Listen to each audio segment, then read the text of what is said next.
Yes, Kenya. Tamu sana, tamu sana, tamu sana, yes.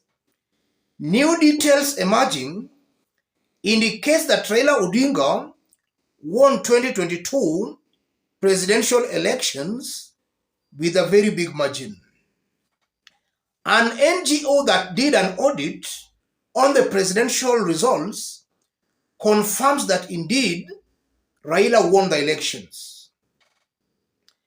And earlier today, Jubilee Party Secretary General Jeremiah Kioni also echoed the sentiments. Listen to Jeremiah Kioni before we proceed. Also seen when you do 59% of the constituencies examined in that document, and this is a person examining before the alterations were done as the results were heading to the portal. 59% of the constituencies examined showed results that cannot be verified with absolute certainty. But again, in the same document, what has been verified so far shows that Raila won the elections with 8,170,355 votes, representing 57.53 of the votes cast by that when that verification was done. Ruto got 5,915,973 votes, representing 41.66% of the votes cast. Yes. That's Jeremiah Kioni, and is making it very clear Raila Odinga got 57% of the presidential votes cast. Ruto had about 41%. If you look deep into those remarks by Jeremiah Kioni is just voicing the research by an NGO that did the audit. What's the truth behind those remarks by Jeremiah Kioni? Before digging deep into that, if you are watching us but you have not yet subscribed, subscribe, give this video a like. Yes. The biggest impediment to Kenya's economic growth has been the electoral malpractice. Kenya cannot develop economically because of the fraud within Kenya's electoral system. And I'm saying that because it's a fact that since 2007, it has not been clear who has been winning elections, the presidential elections in Kenya. In 2007, it was highly believed it was rigged, same to 2013, same to 2017, same to 2022. And most likely, if things are not changed, then come 2027, the same script might also repeat itself.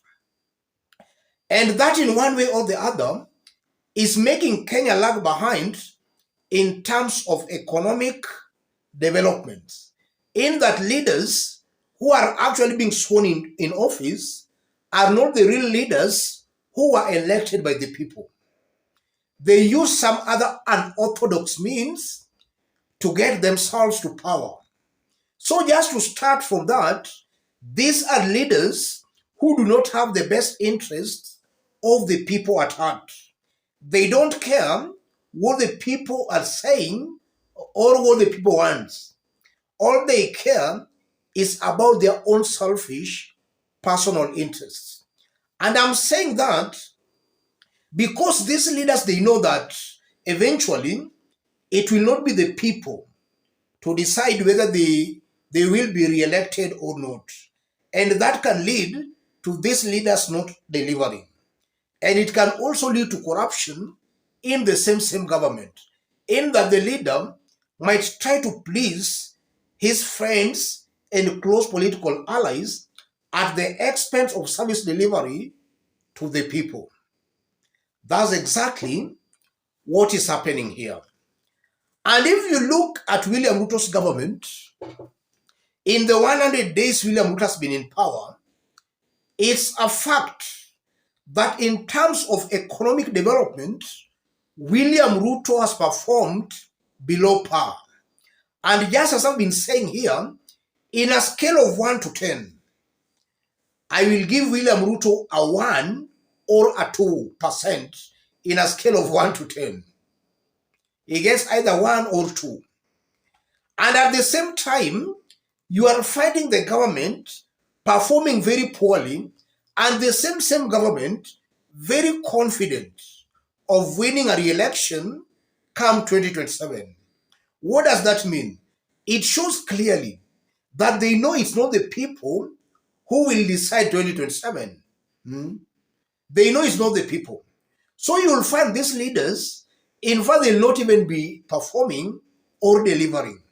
And that's why I still maintain that the biggest impediment is the electoral system.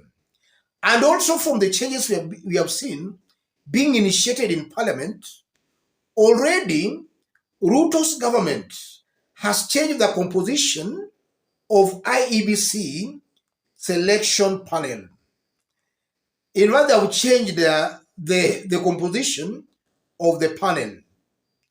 And they have given more power to pro-government, or they have given more power to the government in determining who is elected, or rather who is nominated as one of the IBC commissioners. So if things are to continue, come 2027, I'm seeing William Ruto's government actually rigging the election. From the way things are going, I'm seeing this government most likely rigging the election from even the selection of the IEBC commissioners. What should Kenyans now do to make sure they thwart that scheme and strategy by William Ruto's government? If you look on how Kenya's been voting, Kenya's voting pattern is very clear. 6 out of 8 regions have been rejecting the electoral fraud.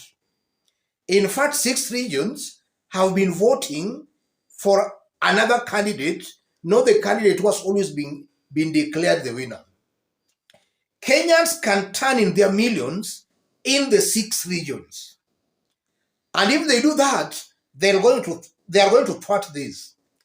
Kenyans in those regions can turn out in their millions, and they can start by rejecting any leader who will be associating to Ruto and his government.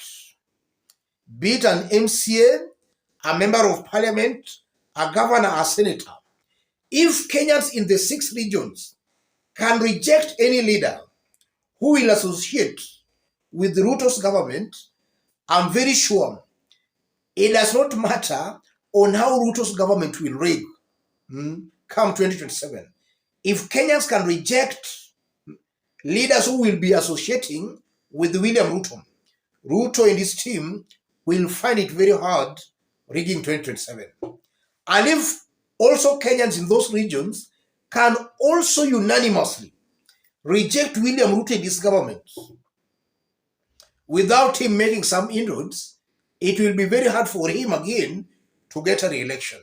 Because from the look of things, a William Ruto's re-election can be a disaster to this country, going by the way we have seen his government in the slightly over 100 days.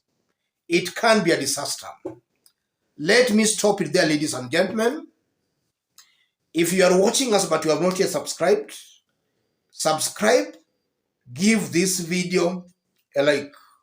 And even before I forget, yesterday we saw William Ruto defending the outgoing IBC or other former IBC commissioners, Gulie and Boya Mulu and even Chebukati.